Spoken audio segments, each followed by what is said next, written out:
আলাইহিস সালাম কাবা ঘর নির্মাণ করলেন। সব কিছু শেষ। কাবা ঘর নির্মাণ যেখানে করলেন, ইব্রাহিম আলাইহিস সালাম কিছু মাটি বেঁচে ছিল। এই মাটি আল্লাহ রাব্বুল আলামিন বললেন যে আপনি বাতাসের আগে মাটিগুলো ছিটিয়ে দেন। ইব্রাহিম আলাইহিস সালাম প্রশ্ন করলেন, আল্লাহ আমি মাটি ছিটিয়ে দিব, কি হবে তারপরে? আল্লাহ বলবেন, সারা পৃথিবীর ভিতরে এই মাটি যেখানে যেখানে পড়বে আমি আল্লাহ সেখানে সেখানে একটা করে আমার ঘর বানায় দেব। সুবহানাল্লাহ। ইব্রাহিম আলাইহিস সালাম ডাক দিয়ে বললেন, ও মালিক, আমি এখান থেকে মাটিগুলো ছিটিয়ে দেব, সারা দুনিয়ার ভিতরে কিভাবে পৌঁছে যাবে? আল্লাহ পাক রব্বুল আলামিন ডাক দিয়ে বললেন, ইব্রাহিম তুমি হলো মাটি ছিটানোর মালিক, আর সারা দুনিয়ার ভিতরে আমি আল্লাহ ছিটায় দেওয়ার মালিক। বলেন সুবহানাল্লাহ। কিন্তু পক্ষান্তরে আমার নবী, আপনার নবী জনাবে মুহাম্মাদুর রাসূলুল্লাহ সাল্লাল্লাহু আলাইহি ওয়াসাল্লামকে আল্লাহ পাক এত কষ্ট দিয়েছেন। হযরত ইব্রাহিমের চাইতে আমার নবীর সম্মান বেশি না কম? কথা বলেন, বেশি না কম? এত পরিমাণ বেশি ইব্রাহিম আলাইহিস সালামের চাইতে।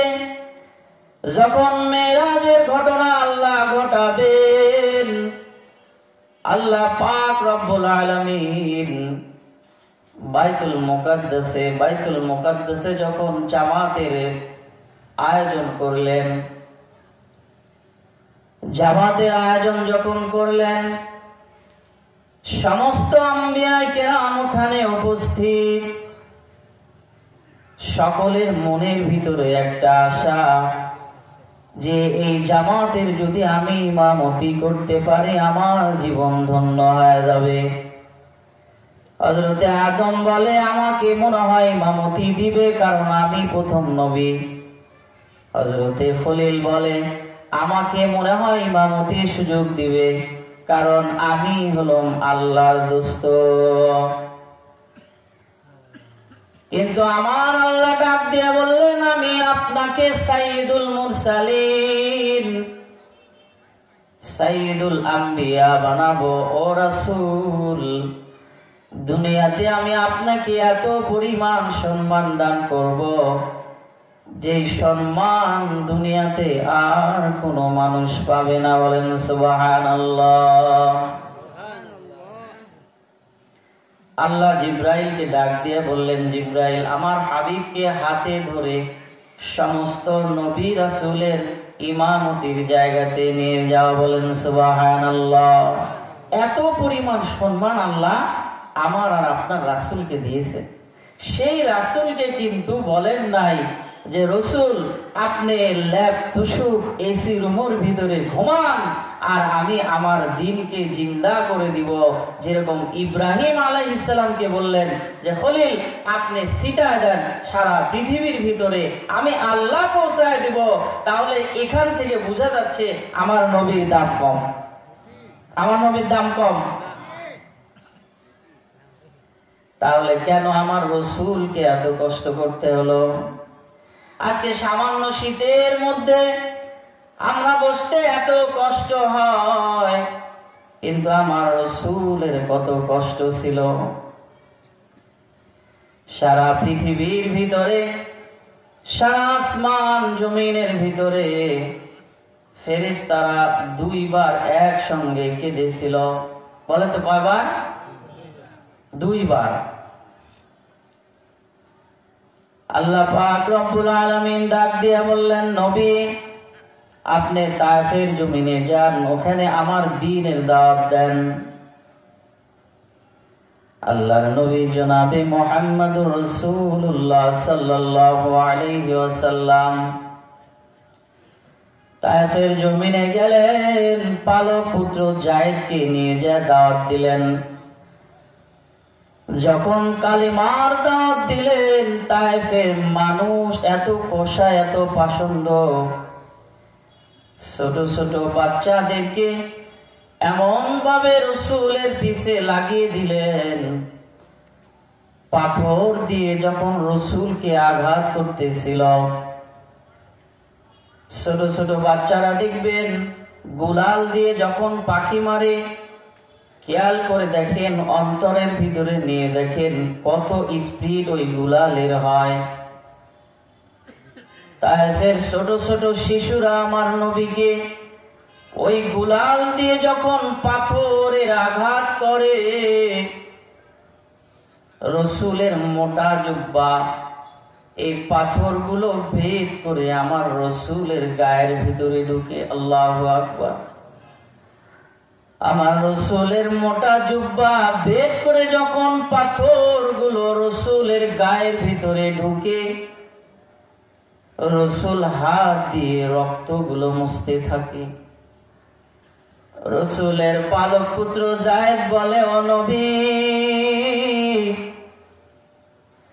আপনার রক্ত এত পরিমাণ গা থেকে ঝরতেছে নবী আমার, তেনা দিয়ে কাপড় দিয়ে এই রক্তগুলো মুছে শেষ করা যাবে না। যায়েদ যখন গায়ের রক্তগুলো মুছতেছে, রক্ত আর রক্ত, ওই কাপড়ের রক্ত আর শোষণ করে না। আমার রসুল গায়ের ভিতরে যখন রক্ত বের হয়, হাত দিয়ে এইভাবে দলে। যায়েদ বলে, নবী আমার, যে রক্ত বের হয় এই রক্ত আর শরীরের ভিতরে ঢুকে না। আপনি যদি রক্তগুলো মুছেন, রক্ত আর কোনোদিন গায়ের ভিতরে ঢুকবে না। আমার রসুল ডাক দিয়া বলেন, ও যায়েদ, আমার এই রক্ত আমি মুছি কেন জানো রে যায়েদ? এই রক্ত যদি এক ফোঁটা জমিনের ভিতরে পড়ে যায়, এই জমিনের ভিতরে এক ফোঁটা রক্ত পড়ার কারণে আমার আল্লাহ বরদাস্ত করতে পারবেন না। আমার রক্ত এই জমিনের যত মানুষ আছে সমস্ত মানুষকে আল্লাহ ধ্বংস করে দিবে।